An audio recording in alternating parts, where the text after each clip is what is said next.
stranger.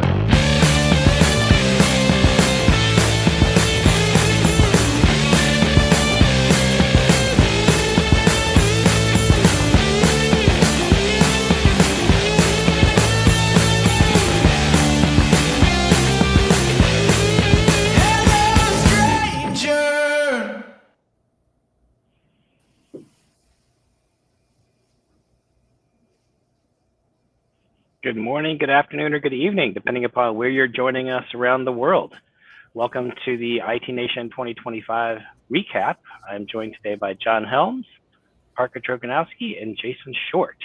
So we're going to go over some of the keynote announcements and do a little recap of IT Nation Connect. So as we get started here, I kind of want to start out with some questions for our team. John, Parker, Jason, what was the most fun or impactful moment you experienced at IT Nation Connect? And we'll start with you, John. Oh, thanks, Reese. So most impactful for me is every year. It's getting to get in touch with partners up close and personal in large groups. But outside of that, there's the impact that I'm seeing from our dedicated tenant option within SIM, as well as the autonomous SOC that we talked about a little bit, or we, meaning Russ Humphreys, talked about a little bit on stage on Thursday. I really appreciate the direction, everything that I was hearing at the booth as well, and in different sessions back that up. It was good to hear that, you know, we were on the right track, and hearing that from partners is always good. Yep, I agree there. I know a lot of conversations I had. I know we did an interview with David and one of our partners, Glenn from Integris, on, I believe it was Wednesday morning. And the focus of that was how data is the oxygen for AI. And heard that several times throughout the entire event. The focus on AI and automation is really key for our partners as we close out this year and look forward to 2026. So Parker, what about you? What was your favorite or most fun moment of the event? Yeah, thanks, Reese. For me, it was actually during one of our focus group sessions. And it was pretty fun to see how they got involved. We actually had the finance group do some arts and crafts, which I wouldn't necessarily always put together, right? Like, hey, what would the invoice look like? There was always a lot of questions about, well, what about multiple tax rates and all that fun stuff? But it wasn't necessarily about the arts and crafts piece. There was one of our partners, Valerie, was in that particular session, and she actually had some questions on CPQ. And we were covering some of that in some of the in-between time. But then another partner overheard what we were talking about. And when I walked away, they're like, hey, can you walk me through that? How do you do that? So for me, it was just being able to see the partners work together and share ideas and how they approach these different problems. And, hey, this is how I solve for that, or this has really helped my team. Even some partners that are maybe in competitive landscapes, they'll still share some of those things. And for me, that's what really just stood out to me again is, all kinds of different people from all kinds of different areas of the world, not just the US, because it was worldwide, coming together and sharing ideas and collaborating on it was just really awesome to see in an unrelated area from the focus group even. So that was one of my big takeaways. Nice. All right, Jason, what about you? What was one of your favorite event memories?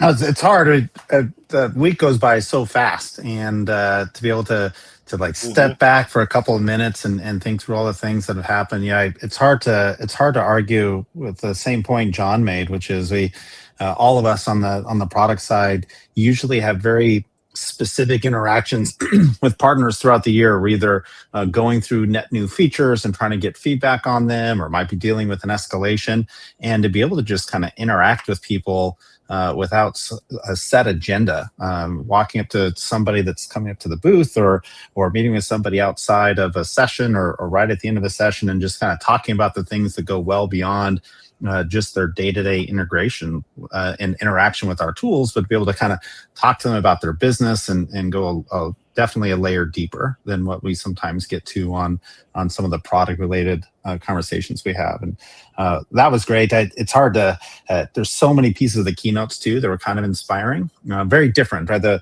very first one was a lot of statistics about the industry as a whole, what margins and growth rates look like, and kind of being able to see that stuff as a whole. And the second one being very product focused, and Gary's itself was kind of inspiring, just in general of perseverance and probably a very similar story to a lot of our partners. That's the way I took it when I was watching it, is just starting out with something, not knowing what it's going to grow into, and decades later kind of see what type of business that came out of a small startup. And I think that resonates quite a bit with all of our partners, and for everybody in the product teams. It's pretty inspiring to see those stories from our partners, and knowing that our job is to help contribute to that.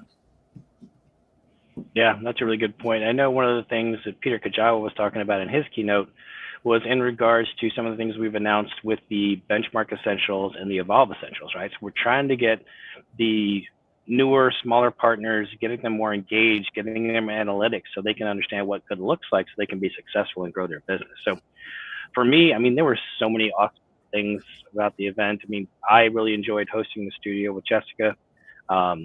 She's amazing. She couldn't join us today. Unfortunately, she got sick at the event, which happens to a lot of us when we're engaging with 4,000 partners. So, yeah, we did all the executive leadership interviews. We interviewed some partners, interviewed K9 Warriors, and a little update on there. We've actually exceeded the goal of $50,000, which means we'll be able to sponsor another dog and their warriors. So I think that's really awesome. Congratulations there. Yeah, the entire event was amazing. Between the Goo Goo Dolls, Universal, Gary Sinise, it was just, I think it blew everything out of the way. And we've heard a lot of good feedback from our partners that this is the best one we've ever done. And hopefully we can exceed that again next year. So yeah, so the first keynote, of course, we had that on Wednesday night. That was with Manny. And as you guys kind of alluded to, there were a lot of analytics and things in there. But I think the three top things I took away from that were based upon what Manny is looking to implement or has been implementing over the past year. And that's innovation, partner support, and easier to do business with us. So he's brought in new people. Again, if you guys were at the keynote, I think David had announced on Thursday that last year at IT Nation Connect 2024 was when he got his offer letter. So David has been with us for a year now, and he's really been focusing on innovation when it comes to RMM, PSA, RPA, and now as we look to 2025 and 2026 is AI and automation. So I know that's going to be a big focus for all of our teams from the development side of the house. And I thought one of the things that was kind of cool was we actually allowed our partners to vote on what are going to be the next enhancements we're going to be rolling out. And I think David said there's two that actually we're going to be doing, and both of those kind of center around AI. So I think that was very impactful that we're actually getting feedback from our partners on what they want to see as far as innovation. All right. And then on partner support, right? If we look at bringing in Mary Francis to help with the whole partner experience as a whole and streamline that process.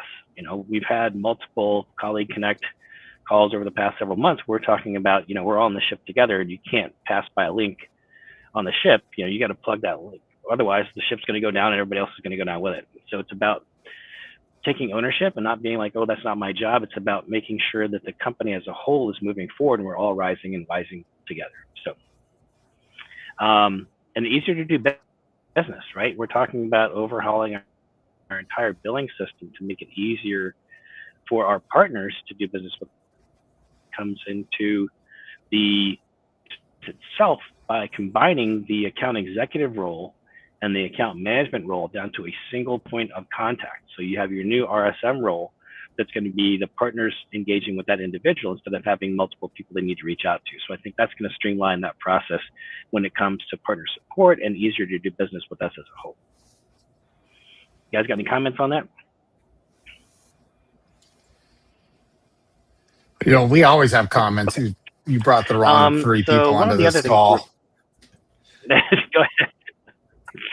Well, I that's think all right. That's why we're all together. So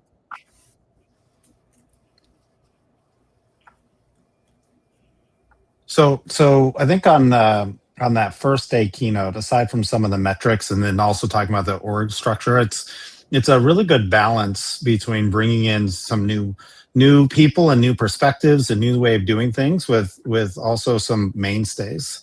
I haven't been at ConnectWise that long, a handful of years, but I can't imagine a conference without Jeff on the stage. And so there's some really good continuity mixed with some new perspectives and new blood coming into the company.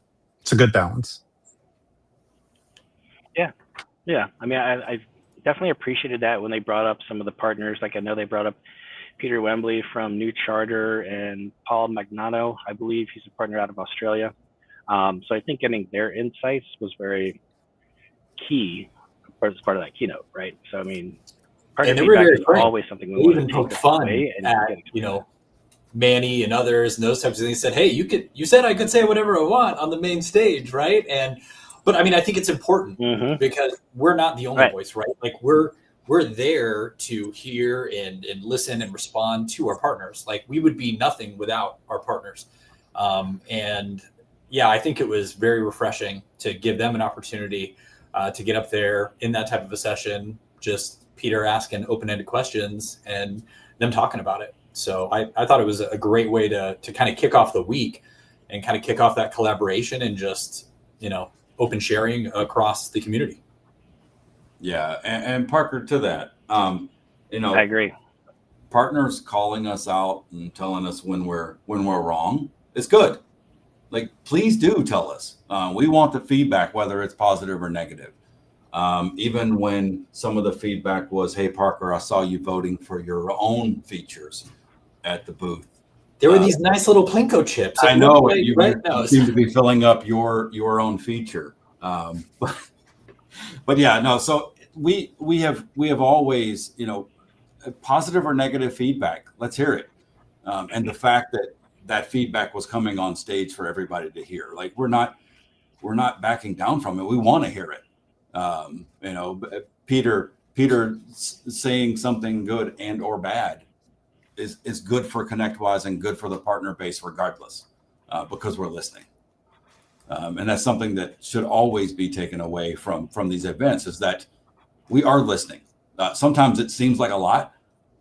As Jason said, a lot of it's a blur by the end of the week, but we are taking it down, and we do know that we hear you, and we're relaying it back to our teams, and you know, up, down, sideways on the chain inside the house.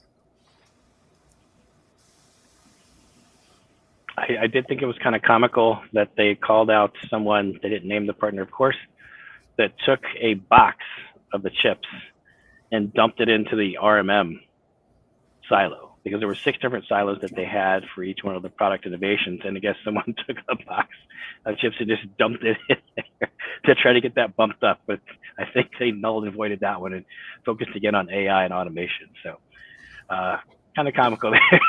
Partner was trying to get that pushed through. But yeah, you know, again, some of the things we heard in regards to, you know, core AI services is providing enablement, empowerment, security, and service. So as long as we can deliver on those things, I think that's going to be key as we kind of go into 2026. And that kind of reflects back to some of the things David was saying in regards to his keynote. And we actually did some interviews with Manny, David, Mary Frances, Peter. All those videos are available on the YouTube channel if you guys want to take a listen to those. A little bit more of a deeper dive. I think we spent about half an hour with each one of the executive leadership members on that, focusing on the things that were important to them. So if you guys get a chance, go out and take a view or a listen to those on the YouTube channel. But as we kind of go into some of the things David was talking about, right? We're talking about in regards to PSA. We've got the dispatch portal, we've got the calendar view, custom fields, and of course, one of the bigger ones we've been talking about for the last year, because it was announced at Connect in 2024, is PSA powered by ASIO, which a lot of partners have been asking about that. And I know on the main stage, David was reflecting on conversations with partners of when is ASIO going to ship? Well, it's already shipped. It's been out there for probably a little over 2 years, right? We released RMM on the ASIO platform, then we've been focusing on cybersecurity. Of course, PSA is a big one as well, along with BCDR. So all of these things are going to be rolled in to the platform so our partners can have a more simplistic view of their daily operations with the security dashboard, the backup dashboard that we're doing. So I think those are going to be very, very beneficial to our partners as we go into the rest of this year and into 2026. So as we kind of focus on this a little more granular, John, in relates to security, what are some of your thoughts in regards to some of the innovations we're coming up with, specifically around the new SIM powered by ASIO and some of the SOC services we've released? Yeah, so the main things around the new SIM are we took a step back and looked at where we are and where we need to be, and that's the SIM we launched this past year or earlier in the year, and then we're just continuing to innovate and grow from there with the integrations that partners are asking for, moving us in the right direction. And then you start talking about the autonomous SOC and the AI, and I realize most people aren't used to me just throwing buzzwords out, but sorry, it's the only words for it at this time until I come up with some better ones. But building out that all of the autonomous back end of SIM, as well as the MDR offerings, it's to continue growing that. And I had a good talk with Jesse Miller on Friday about what does AI mean from a security standpoint. And a lot of it was about, it started out of who am I replacing and when. But it's not about that. It's about the efficiencies that you gain from implementing. You're not replacing level 1 techs. You're making level 1 techs better and making them ready for level 2.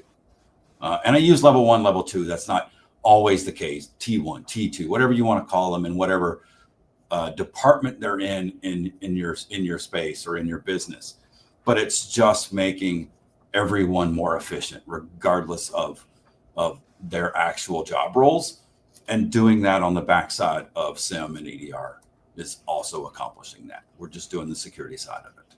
But I think it's the same answer if you look at AI on the back end of what Parker's working on, what Jason's working on, whether it's RMM, PSA, platform, whatever it is, it's just making everyone more efficient. Yep, I agree with you 100%. I know that was one of those slides that David had presented where it was showing the complete stack, right? It was showing all the various core solutions, third-party solutions, et cetera. And then around that was AI. So it's about making sure that the AI is focused around the entire platform itself and getting efficiencies out of that. So Parker, going to PSA. I know we've been talking about PSA powered by ASIO for quite some time. What are some of the takeaways you got from the keynotes and some of the product announcements? Yeah, so I think some of the big takeaways that everybody should have heard and can now action on is Jeff shared like a QR code. And for those that couldn't get it, I would say go to the university and just look up PSA powered by ASIO. And that should be a page that you bookmark. And it's something that you should check back in a few weeks because a roadmap was published, right? Hey, this is what the next like 6 to 9 months actually looks like for PSA powered by ASIO. Like 95% of the core screens are there. We're enabling our PSA partners to start down that journey, right? Which will be a little bit different for every single partner, right? Because from the smallest partner to some of our largest partners, how you roll that out to your groups is a very partner specific decision. So it's more about access, giving the home admin access to be able to say, hey, these are the individuals or groups that I want to start rolling this out to.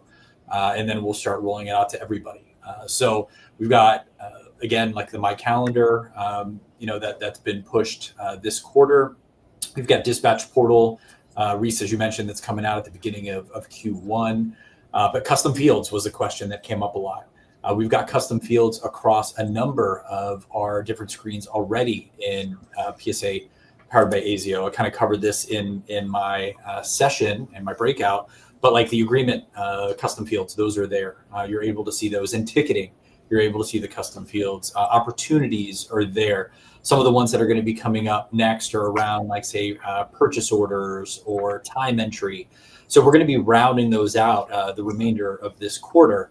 Again, and I think the key piece is just understanding when some of these things are going to appear. So that way you can make that decision around the rollout, right? And it's just more about just clearer communication and, the commitment around, hey, we said we were going to release this. We've got a number of things coming out this week. So I'm going to have to update our video on the page to say, hey, these are the new features that we released this week. And this is kind of what's coming up next. But if we were to miss something, hey, why did we miss it?